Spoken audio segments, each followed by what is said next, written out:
Hey everybody, welcome back. I hope everybody's been having an outstanding weekend so far, and there's a lot of stuff going on in the reptile community right now. A lot of cage rattling going on, so to speak, and it brings us to a really good opportunity to talk about something that's really important for new keepers and anybody that's getting started in reptiles, and that is mentorship. So any of you guys that have just recently started getting into keeping reptiles, whatever it is, and even for the older folks, you know, you may be able to reflect back on the experiences that you had 5, 10, 20 years ago when you were first getting into it, and some of the issues you may have run into. You run into good and bad people, good and bad advice, and it can be really difficult sometimes to kind of weave through all of that stuff and make sure that you're linking up with good people and getting good information. So a really important topic to touch on today, so you guys will definitely want to stick around. We're going to go into some stuff and see if we can maybe help you guys navigate that road a little bit better when we come back on Intrepid Exotics. Whether you're a lifelong keeper or just getting started, help us encourage responsible keeping, conservation, and public education in the interest of keeping our reptiles safe and healthy as we protect them for future generations. You're invited to spend time with us as we experience these awesome animals together on Intrepid Exotics. Okay. So one of the trickiest things for new keepers, finding good information, finding good mentorship. And I really encourage folks, you know, anybody that's even thinking about, you know, starting to breed, starting to sell these animals and stuff like that, hang out with us as well, because this all kind of goes into things that, you know, you guys will be responsible for as you start vetting customers and things like that, because you know, it's not widgets that are getting sold. They're living, breathing creatures, and you know, they need to go to people that know what to expect and know how to take care of them, things like that. So, you know, for any of you new guys that may have experienced this recently, I mean, like, how many times do you go into a pet store and you walk up and, you know, you walk up to the enclosure and you're like, oh man, this is really cool. What is it?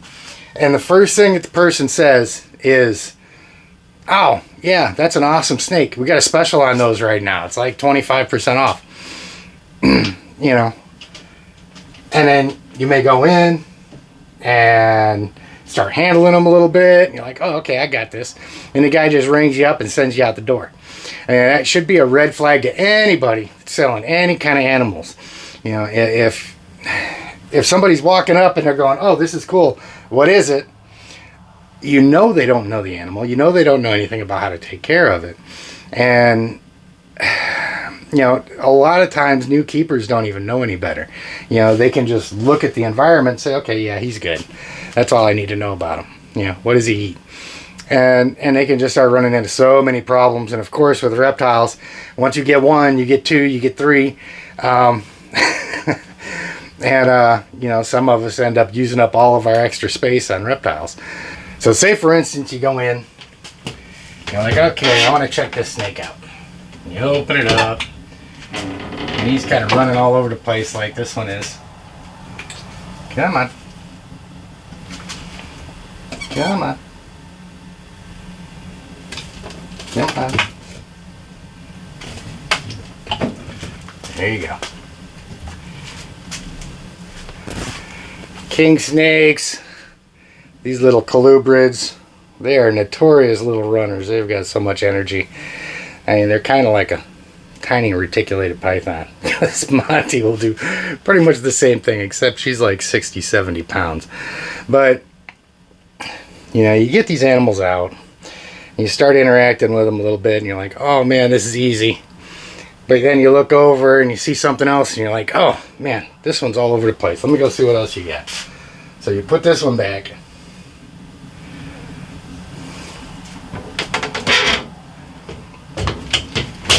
And then you run over here, and you're like, oh man, this one's really cool too. So the guy gets it out. Say, what is it? And you're like, oh, this is a Burmese python. It's like, oh man, this one is so much more chill. This one looks so much easier to work with. And you go in, you pick her up. Come on, girl. Come on, you spoiled little turd. You know, you're just like, oh man, this is so much easier. And the whole time the person's taking them out of the enclosure like that, you know, the person's the new keepers watching, and they're like, so okay, I'm taking notes. This is how you handle the snakes. You just kind of reach right in, you pull them up out of the enclosure, and yeah, this one's a little bit bigger, but I can handle that, and that's so much easier to work with. Yeah. And maybe if you've got a less than scrupulous guy up there at the pet store, you know, they may be like, yeah, these, look at how chill this guy is. He's a little bit more money, but you know, he's a lot easier to work with. They get a little bit bigger, but I'm pretty sure you can handle it. You know, look at how chill he is. And, you know, the person sends a new keeper home with a Burmese python that's this size, and then the person starts to learn in pretty short order that this little Burm is going to get as big as my female retic down here.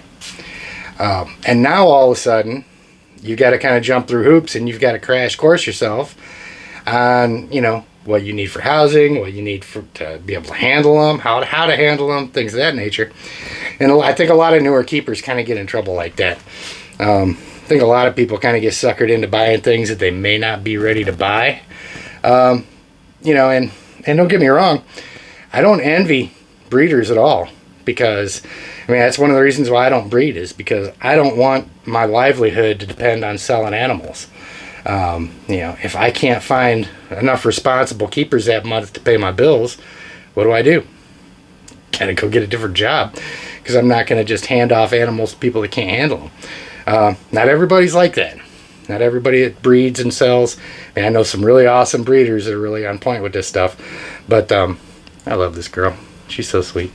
But anyway, you kind of get the point on how people can kind of get in trouble with that stuff. Okay, so from a new keeper's perspective, let's say, for instance, that you just gotten yourself a reticulated python, because I love retics, I love talking about them, and this girl wants to come out really bad, so we're going to talk retics.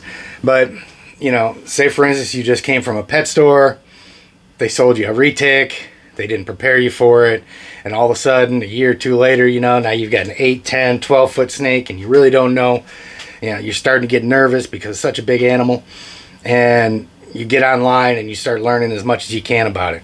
And maybe when you look them up on YouTube, maybe the first thing that you see is this big monster snake in a box just going after somebody and taking shots at him, while this guy's stepping back and laughing about how he's getting bit and all that, and you're like, okay, I don't want to do that. I don't want to fight this animal. I want us to be friends. You know, it can be difficult for newer keepers to find folks to actually walk them through, you know, how to manage these animals and how to be safe with them and stuff like that. You know, particularly in places like YouTube, because, you know, the algorithm is going to feed the most dramatic stuff. And for you new keepers, if you're looking to figure out, you know, best handling techniques and stuff like that, a good rule of thumb is if you're watching somebody and they start screaming for any reason at all, start looking for somebody else. Because there's not too many instances where when you're properly handling a snake, you're screaming and jumping. You know, especially if you're getting a snake from, you know, a breeder who socializes their animals and they're sending them to you, and they're like, okay, you know, it's going to be a little bit tweaked out because of shipment and moving and changing environments and things like that. But, you know, when you get it, you should be able to overcome all that stuff pretty easily and without a whole lot of drama. It's a real common question that we get. You know, people getting snakes, even if it's not their first one.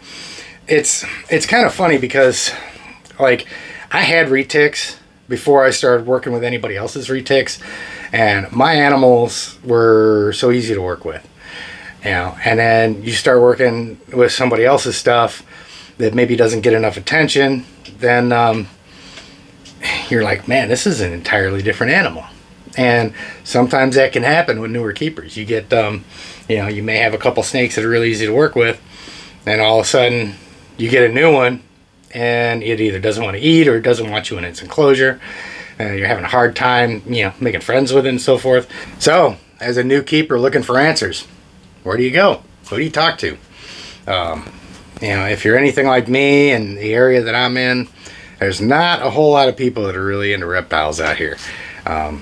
when I first started reaching out to the community and trying to meet people and trying to, make friends in the community locally, you run into all kinds of people. And it's really easy for a newer keeper to see somebody, whether they've got a really big collection or, whether they've got some really unique animals or whatever the case may be, and automatically kind of revert back to that, okay, this is the teacher, and have some level of loyalty and automatic respect for them. And there's nothing wrong with that. But anytime you're meeting people new, you've always got to keep a certain level of skepticism. And you've got to be prepared to, pull yourself away from that person at any time, because you'll learn things about people over time that just, you as your knowledge base expands, you learn they're not really reputable people to begin with. So you've really got to be careful with who you really tie yourself in with. Now, there's a lot of really good keepers out there. If you happen to have like a local herpetological society or something like that in your area, it's always a good thing to kind of try and get tied in with them. You should meet some really good keepers out there. Reptile keepers tend to hold ourselves accountable. So the people that are in groups, in person, working with animals, that are a big group of friends, that's one of your safest places to look. If you find somebody who's an outlier, they kind of stay to themselves, you never see them anywhere except maybe a reptile expo or something like that, always stay a little bit skeptical, because you don't exactly know, what this person's mindset is, what they do behind closed doors. And, with the situations that the reptile community is dealing with here recently, a lot of people are experiencing that, and a lot of people are learning kind of firsthand that, they may have been duped to a certain degree. And a lot of people are really concerned about their reputations right now, because of one individual. So you do got to be really careful about who you interact with and who you support, stuff like that. And like I said, herp societies are a really good place to go. Even a lot of these Facebook groups, barring all of the drama and everything like that, you can kind of filter through and get an idea of, who's out there, posting pictures of good habitats and good healthy animals and stuff like that. The people that are trying to be helpful. So the first thing is to make sure you've got somebody that, if you're married, your spouse, make sure they're on board.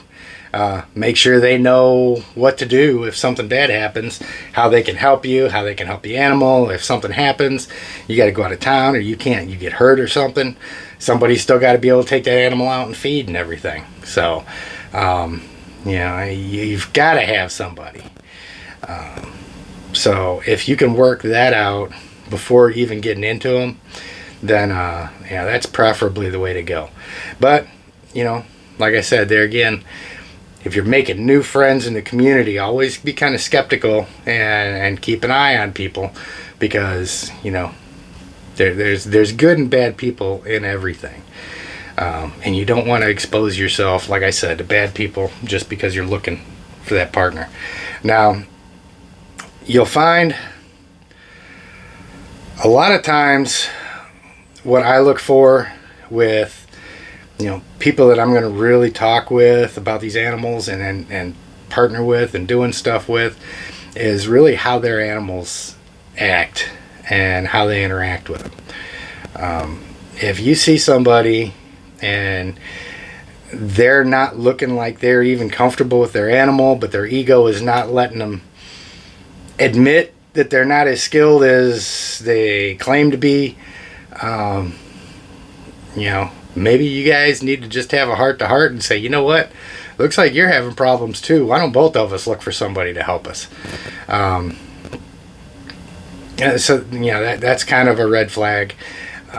You can tell that somebody that's on a level is typically going to have a good relationship with their animals. They're not going to be afraid to invite you over and see them, things like that. So like I say, you just got to kind of keep your eyes and ears open and use your best judgment about people. You've really got to gauge the quality of person that you're working with, on top of just what they may or may not know about the animals. So it can be kind of tricky. I guess kind of the long and short of this whole thing is that it's really important that all of us in the community that are already in it, that have been keeping these animals for a while, really go out of our way to help newer people that are getting into it, that want to keep these animals. We all want to educate people about them. We all want to share our love for these animals with everybody else. Being part of that is making sure that we're teaching people how to handle them right, how to be responsible with them, how to treat them right, and stuff like that, and have really good experiences with them. Now, for some of you guys may know already, I'll do, and I encourage, as many people that are, adept handlers that have got time to do this, video chats with newer keepers is invaluable.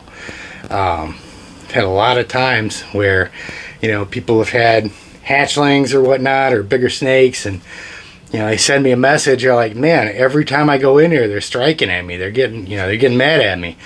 And, and you can't really give people advice by just having them text you a description. So I'll do video chats with them. I'll have the other person there hold the phone. And so that way, I can see the behavior that the snake's engaging in, and I can see how the person's responding to it, and I can see what they're doing. And, a lot of times it's just a matter of being able to get a couple little tweaks in what the handler's doing. Maybe a couple things that they never thought of, and get a couple of those little things fixed, and it changes the whole relationship with the animal. It changes the animal's whole demeanor, because a lot of times newer keepers do things that they think are right out of their own hesitation and anxiety about working with the animal, and all they're doing is sharing that anxiety with the animal instead of being confident and sharing their confidence with the animal. I've got a channel membership. I've also got a Patreon for here. Any of the channel members, any of the Patreon members, send me a message. We get on, we'll do video chats. Any animal that you're having problems with, we'll work through it, see if we can't, maybe fix some handling techniques and stuff like that. See if there's anything that stands out with what the animal's doing. So that's one of the ways that we, try and help people outside of just going in and kind of showing the positive interactions and things like that. I've had a lot of people come back really grateful that they've got really positive experiences with their animals now, just because of stuff like that. I hope that helped. Like I said, drop any questions that you got down in the comments, man. Get subscribed to the channel. And don't forget USARK Florida, all of those things always linked down in the description. They always need your help. So you guys have an outstanding night, and we'll see you next time on Intrepid Exotics.